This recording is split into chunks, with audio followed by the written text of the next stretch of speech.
Shut up and sit down.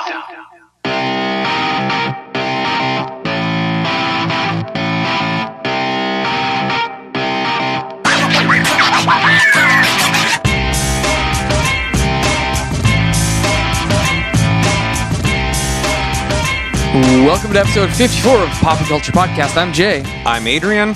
We're back again with more alcohol and more rage. And actually, a lot of rage. A lot of rage. Really shitty day. Yeah. But also, hopefully, better audio than the last couple weeks. Hopefully, yeah. We switched our cameras because we record audio straight into the camera. So we're hoping that brings it back to where it was when we used to do the video. I'm also going to try some things on the back end to get it better. But I apologize for that. Not to discount your technical ability in audiovisual, but if you're also a professional who's just bored and want things to do, like don't be afraid to email us. Yeah, because this is essentially a guerrilla setup here. We're not. Oh yeah. Well, I mean, by far not professional. I think they can tell we're professional with the window. The behind window, us. yeah. I mean, they don't know that the window leads in. Well, I can't say what the window leads into, but there's a reason that those blinds have never been opened. It's a true story. Let's pretend that we're not where we shouldn't be and drink some beer. Let's do it. So, what are we drinking today? All right. So this week I picked up, and I told you there's two reasons I picked this up, but I picked up Ninkasi's Noir Milk Stout. So here's the two reasons I picked this up. One good, one bad. One, it's Ninkasi, and we love Ninkasi. Sure do. Two, it's made with cold brewed coffee. Oh, no. And I love I know how much you love your cold brewed coffee. I do? No, that's the fun part. God, you're a son of a bitch. So, milk stout, we've had a couple of them on the show. They're usually kind of a creamier flavor, but still kind of a dark, heavy stout. And almost always have some coffee in there. A subtle sweetness from milk sugar makes this beer reminiscent of the most satisfying cup of joe. Distinctive and delectable. Yeah. So we're going to try this out and see if the cold brew coffee ruins the beer as much as it does life. So the cold brew is made in this beer by Stumptown Brewery. Which Stumptown, they of themselves, I enjoy their coffee. I've been told that if I want to have a good cold brewed coffee, theirs is the one to have. I haven't tried it yet, but based on all the other cold brewed coffees I have, I don't really feel like taking the time to do it either. So here's the thing. That's like saying, if you really want to have the worst orgasm of your life, it's like, no, I don't. No, thank you. Sorry, you probably heard that scraping sound. It's bad, okay? It's just bad. On the flip side, I like Stumptown's beans. Well, some of their beans, like their Hairbender's delightful. Their Columbia Supremo's fine. So let's give this a try. The aroma's amazing. That could be due to the fact that I was smelling burned coffee at work all day today. But I know that smells delightful. Yeah, I enjoy it. The fact that it's cold brewed does not taste the flavor, change the flavor at all to me. No, it does not. In fact, it is absolutely delightful. To be fair, if this is how cold brew coffee tasted, I would drink it every morning. Yeah, absolutely. In fact, this may be my new cold brew coffee. Yeah, brought to you by Ninkasi. That's neither here nor there. No, not at all. So, it's been a week since you were here. I'm assuming you did some things, you watched some things, you read some things. I've done some things. I've watched some things. I've played some things. Oh, played some things. I have played some things. I've read some things. I have not watched any movies, so I'll get this out of the way real fast. The new Batman Superman trailer, though. I watched the trailer. It was very much exactly what I knew the plot of the movie was. They've just now officially put it on the screen. So it's not a movie that's just Batman fighting Superman and at the end one of them wins. It's not, because Superman would win. I think Batman would win. Well, okay. Okay. Neither here nor there. You know what? Follow-up episode, next episode, just that argument. That's all it is. So if you don't want to hear just that argument, then maybe skip one or two. Yeah. Maybe three, depending on how Dark Knight Master Race turns out. Oh. But a couple things about it I really liked. A couple things about it I really didn't like. Okay. I hate the scene with Batman in the desert and the parademons flying around him, Superman crashing through and ripping off his mask. Why? Because that is not Superman. That behavior is just not Superman. Having all the soldiers bow down to him and having his army there. Yes, I would agree with that. Now, I don't know if you've noticed this, but the army actually has a logo on their shoulders. It's the logo from the Superman Injustice, the Chancellor Superman. The two bars in a circle. I did not catch that. Yes, I saw a screen frame of it. So I was really, really irritated by that scene. And then I found something out. It's not real. It is a dream scene that Bruce Wayne has about what would happen if they kept fighting. Okay. I can appreciate that more then. So I'm now fine with that scene. I get it. It was a dream about his insecurities, about what would continue to happen if they continue to fight. Fine. The other thing I don't like about it is Jesse Eisenberg's Lex Luthor. Yeah, not a fan of that. He's a mixture of Gene Hackman's Lex Luthor and Jim Carrey's the Riddler? Yes. Yeah.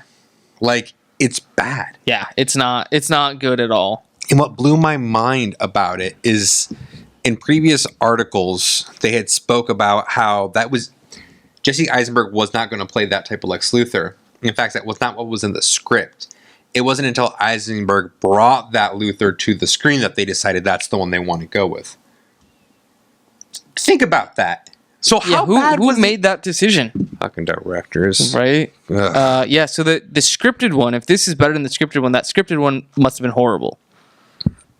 I think it was just actually the script from Jim Carrey's Riddler from Batman Forever.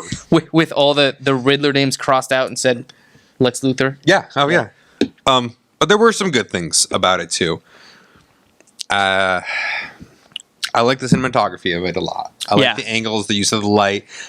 I like seeing, like, all the reminiscent covers. Like, I don't know if you noticed, a lot of the action sequences, they pause almost momentarily to mimic iconic covers. Yeah. I thought that was really cool. Bottom line, it could be the worst trailer I've ever seen in my life, the best trailer I've ever seen in my life. You're Either way, you're going to see it. Yeah. So your thoughts? No, I was saying, like I said, there's so many people that, let me backtrack. There's a lot of people that don't understand when the first couple trailers came out, or even when the name of the movie was announced. They're like, it's just going to be a fight movie between Batman and Superman. No. And obviously that wasn't the truth the whole time. And I kept telling people, no, it'll probably have them going against each other. And then a big bad comes along, they team up, and they go fight him. Oh, look, that's exactly what you find out in this trailer. I thought the humor when Wonder Woman shows up was kind of funny. Okay. I thought she was with you. I thought she was with you. So that's good. Same thing you said. It could have been the worst trailer ever. It could have been the best trailer. I'm going to see the movie no matter what. I'm glad that the trailer isn't horrible because it gives me a little bit of hope for the movie. But just a little, because it's been a long time since I've seen a really good DC movie. What are your thoughts on Doomsday? Visually, whatever. I mean, it's a CGI. They pretty much are all the same. Let's throw impossible size on this thing and make it look like it was grown in a laboratory somewhere. Because he was. He was created by Lex Luthor from General Zod's body. Yeah. I'll wait to see if I see any more footage of it before I say I don't like it, but there's no reason for me to not like it. I think it's a big enough villain name to put in a movie that would get all these heroes together to go fight it, because it's definitely not a villain that one person can take down on their own. So I thought it's good. And then, you save bigger, badder people for future movies. Like Doomsday. Yeah. Okay, now, are you curious about Aquaman? We know he's in it. We haven't seen him. The action figures. We haven't seen him. Yeah. I would be surprised if Aquaman was in more than 10 minutes of this movie. Agreed. I almost wonder if it's going to be like a post-credit scene like we see in a lot of the Marvel movies, where he's not going to be in the fight at all. It'll just be like a glimpse of him, or I don't know, like a short news clip of a sighting of some creature off the coast or something. I would like to see him in action, even if momentarily. I'm curious to see how they're going to pull it off. Yeah. A lot of people, when we talk about the Superman Batman trailer, talk about the Suicide Squad trailer. Right. Which I still think looks bad. Oh, yeah. It looks horrible. I've only watched the trailer twice. and that's all I will be watching. I don't even know if they've come out with more trailers since They that first haven't. one. Okay. The one that worries me the most is that Jared Leto's not playing your traditional Joker. Right. Fine. I am like 90% sure right now, unless things change, he's playing Jason Todd. Yeah. And I know that's been a lot of speculation. Right now, there's nothing to dissuade me from believing that. So the only part about it, like if you say he's not playing Jason Todd, then why does the Robin suit have the 2 holes here in the exact same place Joker's shown that have the scars? Right. Yeah. Same with the J on the cheek. If you play Arkham Knight, Jason Todd has that same J on there. Okay. Because of Joker's influence on him. So in Arkham Knight, the whole point was Joker, you thought killed Jason Todd. He didn't. He saved him. He Jokerized him. He made him into him, essentially. Which is what I think is going to happen in the Suicide Squad. And that it's Jason Todd who breaks Harley Quinn, who's his doctor. Okay. And if that's the case, I'm going to be so mad. Like, I get you can't do a Lazarus Pit, and Jason Todd coming back with Talia and all that else is just as shenanigans. But come on. So, going back to what we said with Batman Superman, this was a bad trailer. I will still see the movie. Mm-hmm. Whether in theaters or not in theaters. But You can say it, a torrent. yeah, something. I'll still see it because it's still based on something I'm interested in. Sure. Agreed. So yeah, for movies, that's all I have. I am going to watch Krampus this Saturday morning. Okay. I'm going to try to get you to make you go with me. It's a possibility. It's a possibility. Okay. That's it for movies. I got 2 things in the movie category. We are ramping up to that festive holiday time of the year. Hanukkah? I was going Kwanzaa. I've got my Billy D and my Colt 45 all ready to Represent, go. By the way, I read the funniest thing online like last week or the week before, and it said that Billy D. Williams has had a very successful career, and his most successful achievement to date is not allowing us to realize that his name is William Williams.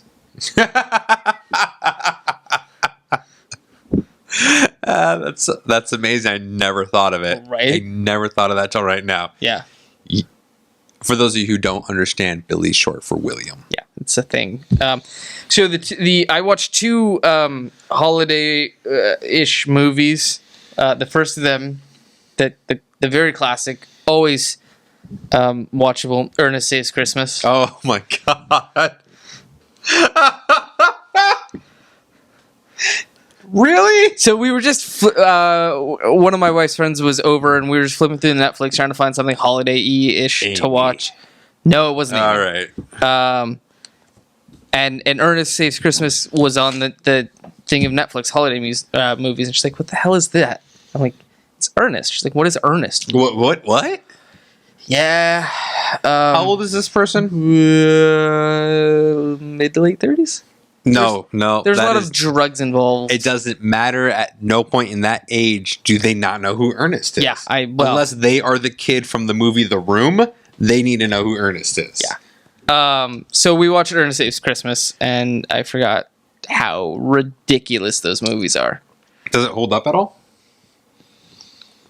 Yep. There's. Well, no. So I would say it's equally as enjoyable now as it was when I first watched it 20 years ago. Yeah, but I only thought it was okay 20 years ago. Exactly. So it's not like it's worse watching it now Okay. than it was then. Okay. Yeah.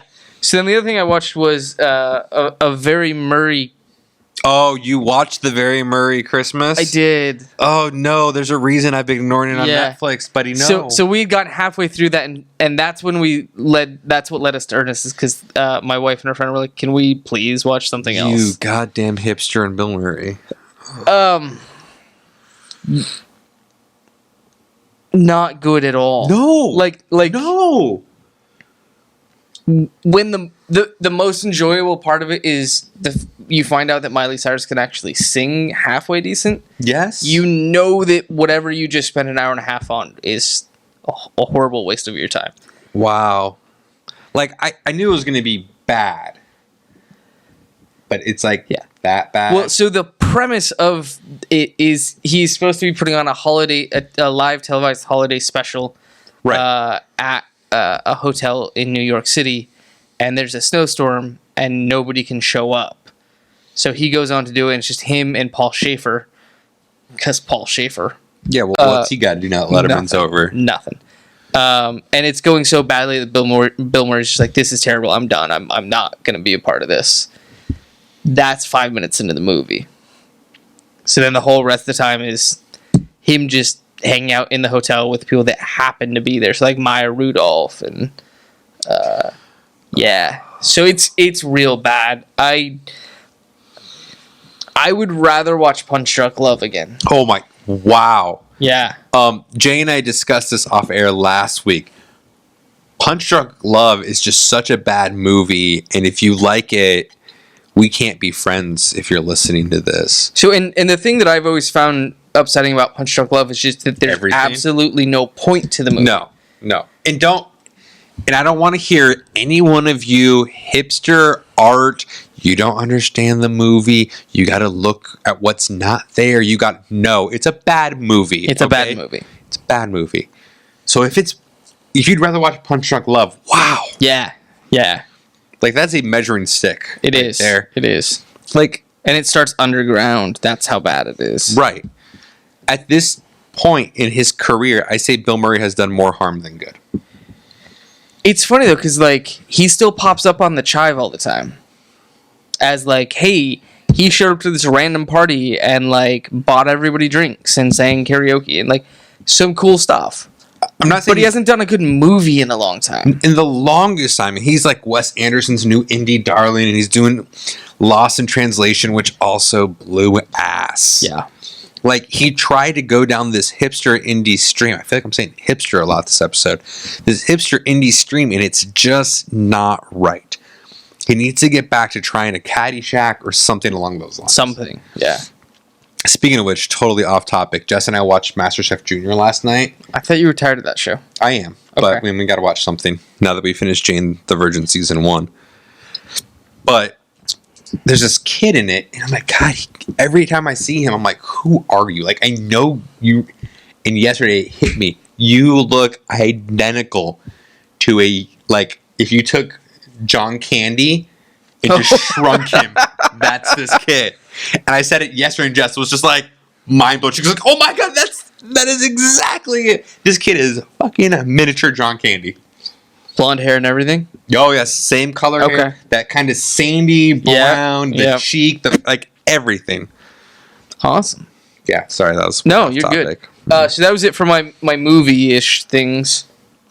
Okay, TV. I wanted to ask you, did you watch the Arrow Flash crossover? I did. Okay, before I say anything, was there a distinct difference in the Flash feel, like the first half, as opposed to the Arrow second half? Absolutely. Like crazy. But I kind of feel like both crossovers they've done so far have had that. Absolutely. What did you think of it? I thought the Flash half of it was pretty interesting. Yep. Okay. And Arrow has now officially jumped the shark with Arrow having a kid. And not even naming him Connor. Right? Like, you missed the opportunity to name his kid Connor? And I was trying to figure out, so he's named William. Like, is that a ode to William Tell? Maybe. Like, that's the only thing I can think of. So the producers said they didn't want to name him Connor because they didn't want to back themselves into a corner if they ever decide to use Connor later. For those of you who are unfamiliar, in the comic book pre-DC and U, Green Arrow finds out he has a son who turns out to be the new Green Arrow, and his name is Connor Hawke. Right. So Green Arrow in the show has a kid. His name is not Connor. No, I agree. Arrow is... I don't watch it anymore, except for one of the crossovers, and it was bad. I actually didn't like a lot of things about this crossover. Yeah, this was... I feel like the crossover last season was a lot stronger than this one. Mm-hmm. And I don't know if that was just because they were so much more focused last year on trying to make sure they got viewers on The Flash, because it was a newer show, but... I get why they did this one. This was to set up... Legends of Tomorrow. Legends of Tomorrow. Yeah. With that said, though, after watching this, I have less interest in Legends of Tomorrow. I kind of do too. Like, to start, the guy who plays Vandal Savage is horrible. Okay, I kind of liked Vandal Savage. Really? Yeah. Like, you really liked that Egyptian origin? Well, that's one of the traditional origins, like Hawkman and Hawk. Hawk Girl. Why is it Hawkman and Hawk Girl? That's the way it's always been. That's why it was Supergirl. Well, sure. Anyways, their origin stories changed so many times over the years, but the Egyptian thing was definitely one of their origins. It was never Vandal Savage, though.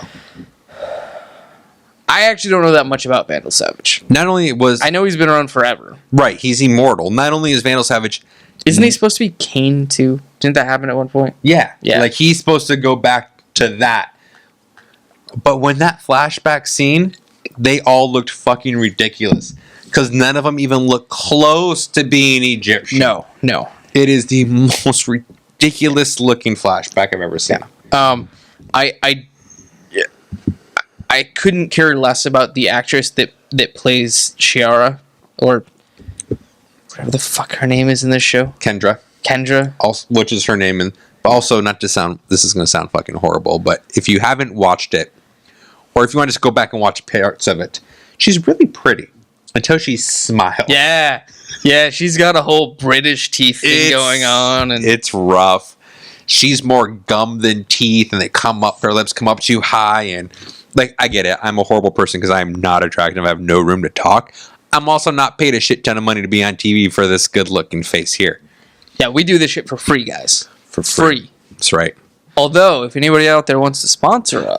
Oh, yeah, you know what? Now's a good time. Nick Hossie, hi, Adrian, Jay, you guys know us. We love your products. We really do. And money. I'm horrible at pitching this. I mean, or even just if you want to send us free beer, that would be... Oh, that's better. That would save us money. Oh, yeah. And also, you would get featured every week. Yeah. Or twice a week. I mean however often you want us to do it. Yeah. I mean, we featured Elysian for like a month. And they didn't give a shit. Right. That's because they sold out. Oh my God, they sold out. Anyways, back to the Arrow Flash crossover.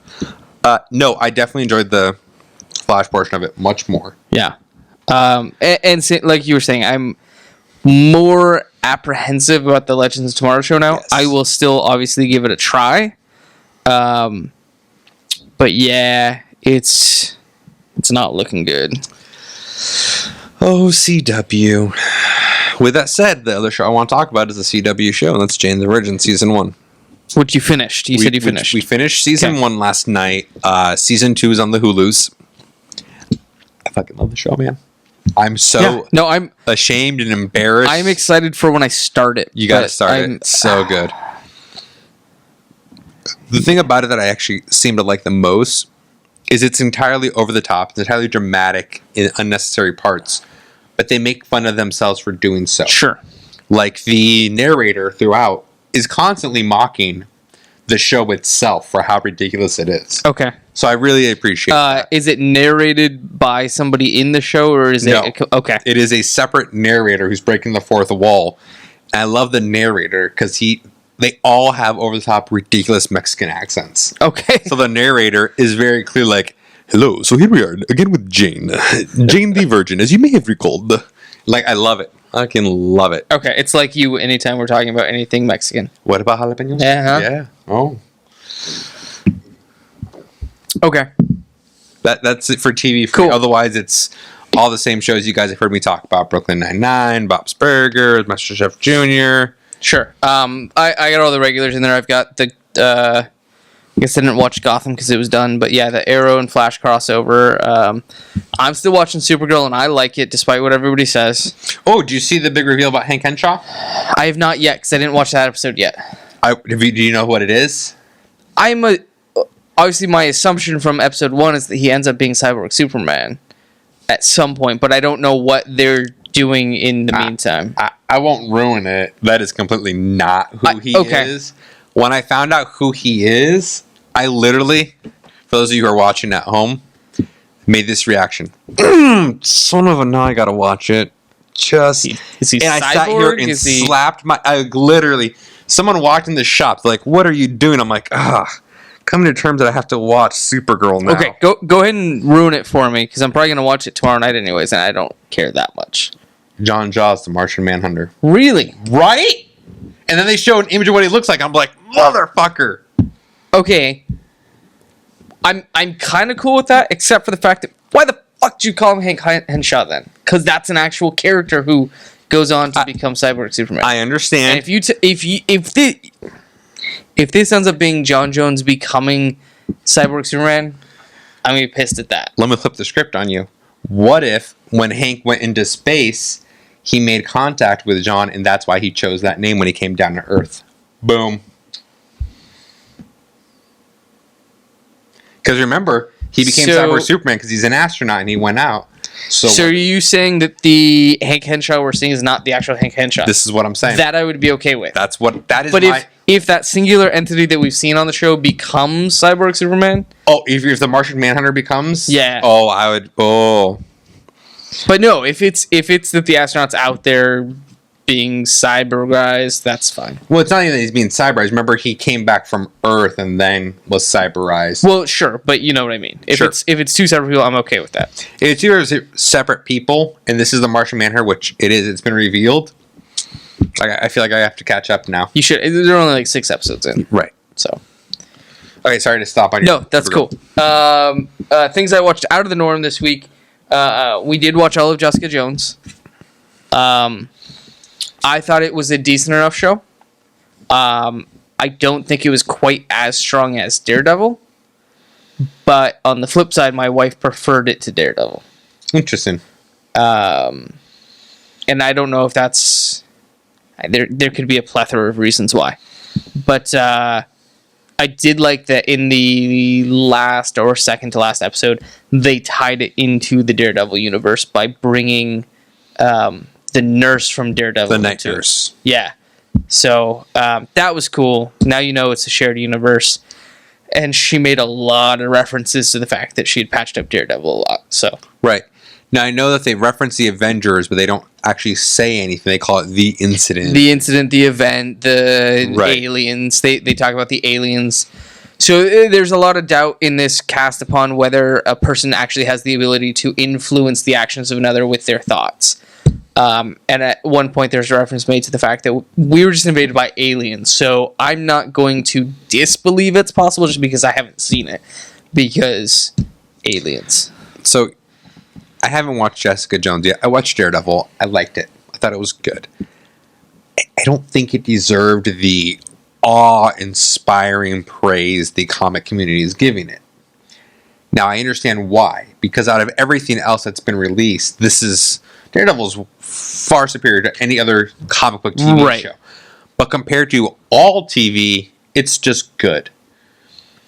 I would put it in the top 20% of the TV that I've watched in the last couple of years. Okay. And you guys know I've watched a lot of fucking TV in the last couple of years. But I think it had a lot. I think Daredevil had a lot of things going for it. I think it had a really good cinematography. Yes. It was definitely a departure from a lot of the stuff you see on normal broadcast TV. I thought depicting the struggle of the blind person going out and fighting was done really well. It didn't have a lot of the cheesy like red sonar scenes from the Daredevil movie. Oh man. But alluding to the Daredevil movie, I think that's a lot of the reason that people enjoyed the show too, is because they're like, well, the only other thing we know of Daredevil is this movie starring Ben Affleck. Right. So this is leaps and bounds above that, and we get a little bit more of an insight into. It's not just an hour and a half on a big screen. It's 13 episodes. We see a little bit more of it. They build out his world a little bit, which I think is really interesting. Because I've said this before, and I will continue to say it. The Daredevil theatrical version and the Daredevil director's cut is two completely different movies. Sure, and I haven't seen the director's cut. Sure, I need know. to. You know what? Remind me before you go. I'll open my DVD binder and give it to you. Your case logic. So I think we've made fun of me enough on the air for physical media. Okay. So I watched Jessica Jones. Like I said, it was good. I thought it was really good. I think out of the two Marvel Netflix properties that have come out so far, I personally prefer Daredevil a little bit more. But I would say still watch Jessica Jones. No, definitely gonna watch it. Actually, I was waiting specifically for the midwinter break before watching it because it's a show Justin and I will watch together. Absolutely. So I'm waiting for that break time. I also watched a few more episodes of Jericho. That's still really good. Okay. I think I'm close to the end of season 1. It was 2 short seasons again, I think. The other thing I watched, and oh no, this is not at all what I was expecting this to be. oh no. I mentioned to you last week, I don't remember if this was on air or not, Degrassi. Yes, you did. Okay. So the only Degrassi I had seen before was either Degrassi High or the early Degrassi Next Generation. I don't remember what. They were in high school, though, dealing with high school And problems. then Degrassi High it was. Well, the Next Generation is also in high school. I thought that was after. No, it's a whole new group of Oh, that's right. kids. That's right. You're right. why You're it's right. the Next Yes. Generation. Yes. You're thinking Saved by the Bell, the That- college years. yes. Yeah. Not the new class. Anyways, Oh, I remember the new class. That was bad. it was 8. There was more episodes of the new class than there was of the original Saved by the Bell and the college years combined. Was it really? It ran 7 seasons. Holy shit! And Screech was in every fucking episode. well, that's the only person they had in that show. And Belding. wow, come on. But that's Whatever. So I started getting on DVD from Netflix Kids of Degrassi Street. Which my thought when I knew that there was high school was this was going to be like early junior high. I have a feeling it's the kids of the high school people. No. So this is the very first season or first series starting in 1978. Whoa. Yeah. So filming's horrible. Sure. Yeah. But it is literally about the kids that live on the street. Oh, like 10 to 11-year-old kids. you're a goddamn pedophile. Well, that's not why I got it. But, Oh. I don't know. okay. But yeah, the kids are I don't know, like... Tiffany Amber Thiessen is hot. I just assumed that's what your train of thought She was like 20 in that show. It's fine. And by the way, yes, she was. right. But no, so they're like 8, 9, 10, 11 years old. It's like, hey, we're going to do a car wash for $2. And like, it's literally just, what the fuck would an 8-year-old do with their day?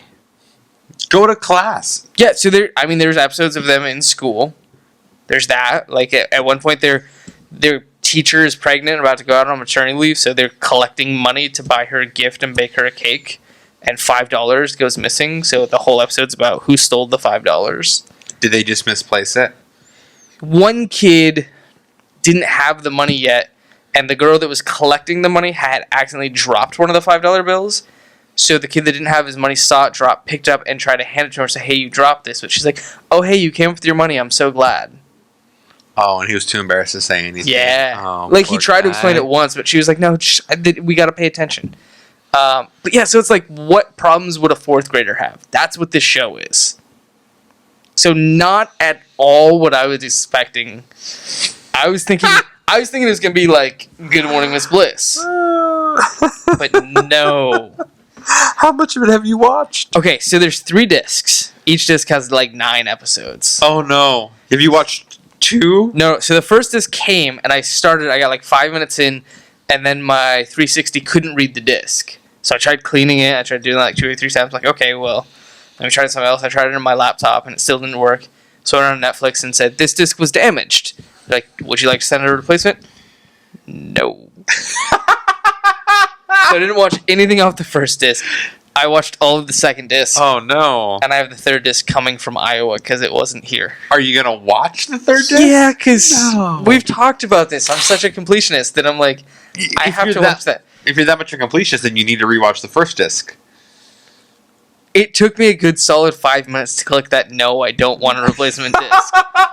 Even after seeing how horrible it was. But yeah, so I've got that disc coming. And then I've also got the first disc of Degrassi, The Next Generation. The problem is, between those two, there is Degrassi Junior High and Degrassi High. They're on Amazon Prime Instant Watch. You have Prime Instant. Right, so I have to watch all of those before I watch this disc that's already at my house. Oh. I thought I had it planned out right because I'd moved a couple things before it, but since that third disc of Kids of Degrassi wasn't here locally, they're like, oh, we'll send you the next one. Right, the next Which disc was- on your list. Yeah. Yeah. So moral of the story, the kids of Degrassi really are the kids of Degrassi Street, So here's my question. which is a real place, by the way. Is it appropriate for kids to watch? Or are they dealing with, like, who's this show made for? So this show has been lauded as being like real life kids, like real things they would deal with. So is it show made for kids? So it was meant to follow the kids as they were growing up. Right. So you started them watching the kids of Degrassi Street when they were like 8 or 9, and as they got older and moved into junior high, they were like, oh well, now they're in junior high, so what are you gonna do? The same kids, like actors, followed the show too. So you have somebody. There was one actress who was on the show at the very beginning, who went all the way through her high school years on the show, and they deal with real world problems. But I wanted to bring something up because I just remembered this. In episode 3 on disc 2, 2 of the kids decide they're gonna pick up smoking. At like 8 years old? In the 70s, that was actually Sure. pretty commonplace. And back then, in Canada, there was no laws about how old you had to be to buy cigarettes. Oh, forgot it's Canadian. Yeah. So they came up with a plan on how to buy cigarettes. It doesn't really work out well, but they get their hands on 2 cigars. So first-time smokers smoking cigars, they somehow know how to light them and everything like that, which that whole scene was bullshit, because I'm like, it would take much more than that to light that cigar. And they start puffing away, and then they do like that whole time lapse thing, and it comes, and they're like a third of the way done with these full size cigars, and they're puffing away. I'm like, bullshit. No, you'd be thrown up by now. They would be so sick by this point. They had to get 4 puffs in and start yapping. They got halfway through 2 full size cigars before they started getting green on their first time smoking. Nope, that's a lie. I'm It's a like, goddamn that's- filthy lie. That is not true stories. So, anyways, that's the TV I watched. On the flip side, I will give the show credit because that way, if you actually get them in when they're young, watching Degrassi Kids, you now have an audience built in Oh, for it's 10 years. Yeah. Like, I will give them credit to that now. Like, Yeah. good for you. All right, shall we move on into some comic books? All right, let's do that. So I bought a lot this week. You did. First, I'll go over the trade paperbacks I bought this week. Oh, I already take issue to this. The Adventures of Superman Volume 1, Okay. Aquaman Yep, here we are. 3, 4, and 5.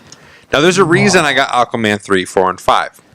As we all know, Aquaman 1 through 4 is great. The Jeff Johns run was great. 5, 6, and 7 Oh, you're such a are completionist. bad. But you know who's taking over Aquaman in January? Oh, I read it, but I don't remember it. Dan Abnett. Okay, that's not who I remember at all. But okay. And I love Dan Abnett. So it's gonna be Aquaman in space. Oh my god. Well, isn't the water just space here on Earth? No, not at all. Yeah. Crazy ass monsters? Check. Can't breathe? Check. Done. Same thing. Okay, if that's all that qualifies as space, sure. Except I think they can hear you scream underwater. Well, yeah, but it sounds like whatever. That doesn't matter. Anyways, so I'm super excited for that. So you're right. I got some more Aquamans. Two out of 3 ain't bad. I do love Meatloaf. I got what? Nothing. Just 2 out of 3 ain't bad. yeah. No, I know. All right. Way to pick that up. I got Walt Disney's Mickey and Donald's Christmas Parade. Is that a new or is that like a reprint of something? It's new. Okay. It's new. They're advertising Back to the Future on the back cover. Yeah, the comic book. Oh, I didn't know there was a comic book. Oh yeah. First issue's going to 4th print right now. Also though, Star Wars #1, they just listed the 9th printing. 9th. Okay, that's fine with Star Wars. Tell me though that the Back to the Future has like retro covers, like a foil variant or something that would have been super cool in 1985. No. Oh, Here's the craziest part. Blows my mind. All new Untold Tales by Bob Gale, creator and screenwriter of the cult classic Back to the Future. Awesome. What has Bob Gale done since Back to the Future? Nothing. Exactly. He's been writing these stories for 20 years. So yes, I got Mickey and Donald's Christmas Parade. 30. God damn, that movie's like 30 years old. I know, right? Okay. Anyways, Lobo #1, which I'm not really looking forward to that much. but you bought it anyways. Long story, probably one that's best not told on air. I'll tell you after we Okay. go off mic. Yeah. Lady Killer, which I'm super looking forward to. I think I read the first issue of that. It's supposed to be It's, really good. First issue is like it's an Avon girl that comes calling, and it turns out she's an assassin. Yes. Yes, I read the first issue of that. I was really excited, but I apparently dropped off. Do you want to borrow the trade? No, because I got the first one digitally, so I'll just eventually catch up. Harrow County. I heard it's supposed to be good. It's supposed to be really good. I love horror. I read the first issue and I didn't get into it. I heard But it. I think it's one of those ones you have to read more than one. I heard it's a slow burn. Same with Witches. Like Witches. I went back and reread Witches in one sitting and liked it so much more. Really? Yes. Okay. I won't lie. And Flashpoint. All right. I own it all in single issue. I keep telling people about Flashpoint and I keep meaning to lend it to them to read, but I don't want to lend out my single issues. Sure. So You should just put it on a thumb drive. Just hand out thumb drives. well, when I was single, I used to hand out keys to my house, but I got robbed so often it just really didn't pan out well for me.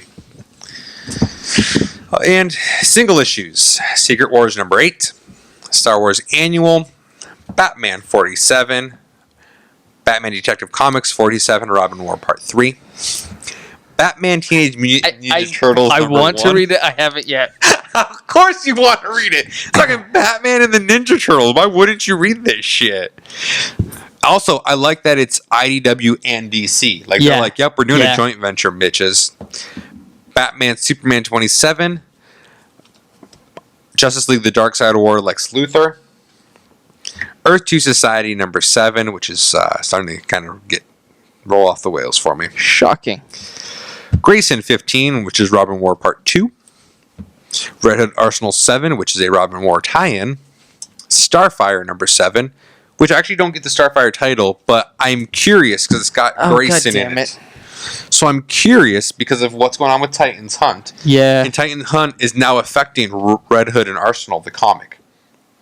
So you know how in Titans Hunt, Roy's starting to get flashbacks of weird stuff? Yeah. He's now referencing how it's affecting him in this book. Okay. So I totally didn't catch that when I read it.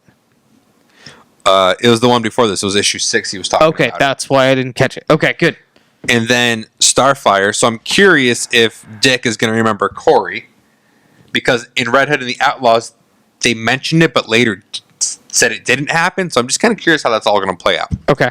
Star Trek Green Lantern #6, which is currently the best Green Lantern book being printed. Well, Have you read this? I've read through the first 4 issues. So good. Yeah. G.I. Joe #221. Street Fighter Unlimited #1. What? I mean, you have to try Street Fighter #1, Sure. right? I just don't know that I've ever seen you pick anything up by Udon Press. Yeah, Street Fighter stuff. Yeah, okay. I have trades. Okay. And Mickey Mouse #7, or if you're going by classic printing, 316. They have that on there? Yeah. Yeah. Yeah, they do. So I was surprised. I didn't know that Detective Comics didn't restart with everything else. So when I saw that we were reading Detective Comics #47, I was like, oh. Okay, because I don't read it normally. I only read it because it's a tie-in. So does that? Why do you think it would restart? Well, because a lot of things did. Well, yeah. So it like Batman when Jim Gordon took over Batman in 41. Detective Comics then took over Jim Gordon's storyline. Okay. And it's much more. It was like I really liked the first arc because the first arc of Detective Comics with Jim Gordon as Batman was Harvey Bullock and his team being cop detectives and how they would then relate information to Batman, who would then go and Okay. that kind of stuff. And I really liked it. And then now it's just super focused on Jim Gordon. He's hanging out with the Justice League. I'm like, nope, that is not what I signed on for. Okay.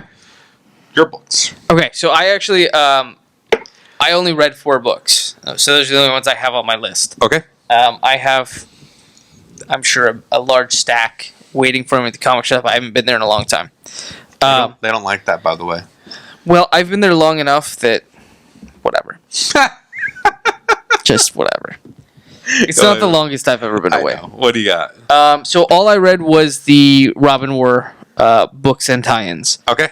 So Grayson 15, Detective 47. Detective 47, Red Hood Arsenal 4, and Gotham Academy number 13. So my shop didn't get in a couple books this week. Okay. In fact, apparently, a couple other shops in the area did not get in these same books. Okay. Guardians of the Galaxy 3, I don't care. A couple other books, but one of them was Gotham Academy. Do yourself a favor and don't bother reading it. I know, but So it's a tie-in. here's my problem. I did not realize that Gotham Academy and Red Hood Arsenal were tie-in And not books, part of the actual story. Not part of the actual story. Right. If I had known that, I could have saved myself 13 pages worth of Gotham Academy before I even gave up. Because yes, I did not. It is fucking. It is billed as Robins versus Zombies. What is it really? No, that is what it is. Oh, well, okay. So there's a greenhouse at Gotham Academy, and some students are out there. All of a sudden, a zombie pops up out of one of the bushes, and the whole rest of the book is them tracking down the goddamn zombie. And at the end, Rico or whatever, Rico. one of the Robins who is staying at the academy overnight, ends up getting caught by the cops, which I found out by just reading Detective Comics 47. They also mention her in the Robin War first part, just Robin War number 1. Right. About how she's now going to Gotham Academy because her parents don't feel Comfortable in the Yeah. public schools, yeah. So I could have skipped all 13 pages I did read of Gotham Academy and read the 2 word balloons in Detective Comics and known the entire plot of the book. Oh, there you go. And I wouldn't have had to suffer through the fucking terrible writing, the horrible art, and the stupid plot. Join us next week for episode 55, where we have the guest. Our guest host will be the writer and the artist of Gotham Academy. Can you name either of them? God, no. God. Yeah. Brendan Fletcher is the writer. Son of a... I don't remember the artist's name. Yeah. He ruined Batgirl for me. Yeah, he did. He did. Yep. But now I'm not going to buy hipster it. Batgirl. I was going to buy No, don't. all the tie-ins. I'm but telling you, now, don't. Double feh. Fuck, you're still gonna buy it. Well, I'm not going to read it. Okay, so I made some notes. So what do you think about the Robin War so far? I think it's sort of interesting. I don't really understand the whole point of it, other than DC was like, "Hey, we're gonna make a bunch of Robins," and oh shit, what do we do with all the Robins now? Let's make an event that whittles them all down until we get one Robin. So here's the problem with the Robin War. When it's over, the book We Are Robin is still going to continue. Oh fuck! And it's a shitty book. Yeah, I'm upset that I have to read one issue for this event. So I bought the first 3 issues without reading them. I read them, and I'm like, man, this blows. I'm not going to buy it.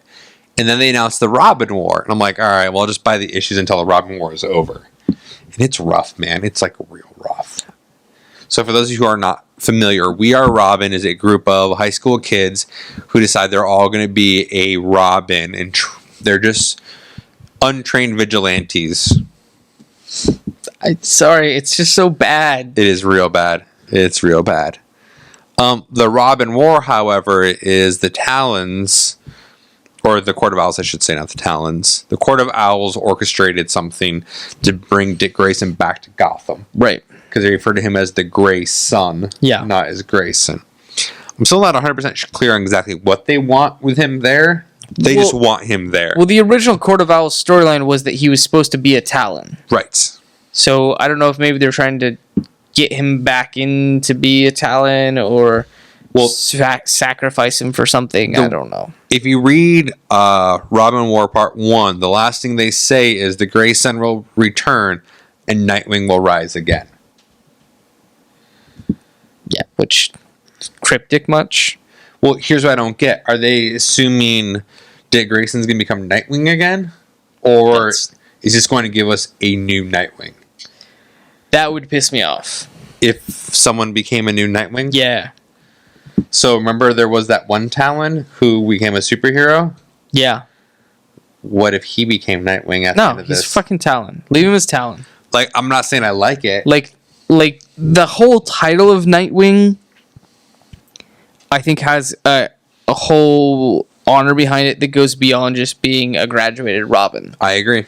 I agree. Essentially, he got permission from Superman to use the title of Nightwing, which is part of Kryptonian lore. That's right. It's not just, hey, it's a name I came up with, like a Robin or like a Batman or whatever. Like, there's a whole history behind it. And it really speaks to Dick Grayson's involvement in the DC superhero community. Not just that I put on a costume when I fight crime, but the fact that I am entrenched and I am connected and all this stuff. I could not have said it better. No, I am 100% agree. And I'm very conflicted because if this ends with a new Nightwing that is not Dick Grayson, I own every issue of Nightwing published. I'll buy a book of matches and bring it over. Like, no. Okay, that's where we're going there. No. The Okay. question is, do I buy this new one? Oh, no. No, and it's not Dick Grayson? No, the matches were for the new Nightwing, I swear. Oh, okay, then yes, Yeah. that's fine. I will buy the new one so we can burn it. Yeah. That's sure, whatever. We got a fireplace. Just throw it in there. There you go. Okay. Any other thoughts on Robin War? Okay, so reading Grayson 15, Dick's coming off as an ass. Like, big time. He gets all of the Robins. Like, he's like, hey, we're going to train you guys, and we're going to... Oh, no, I'm just tricking you to get fucking arrested. Not just the We Are Robin guys, but Jason and Tim and Damian. Gets them all arrested. Yep. I know he's got a plan, but I'm like, you didn't even let your other Robin buddies, like your close family, like know what was going on. So have you been reading Grayson otherwise? Yeah. They do know what's going on. Because remember in Grayson, I want to say 13 or 14, he gave them the Clue Master's code. He gave them each an item from his past when he apologized for not telling them that he was really alive. Okay. And it was a clue. And it had to do with Spiral. But I'm wondering if also they knew about other stuff.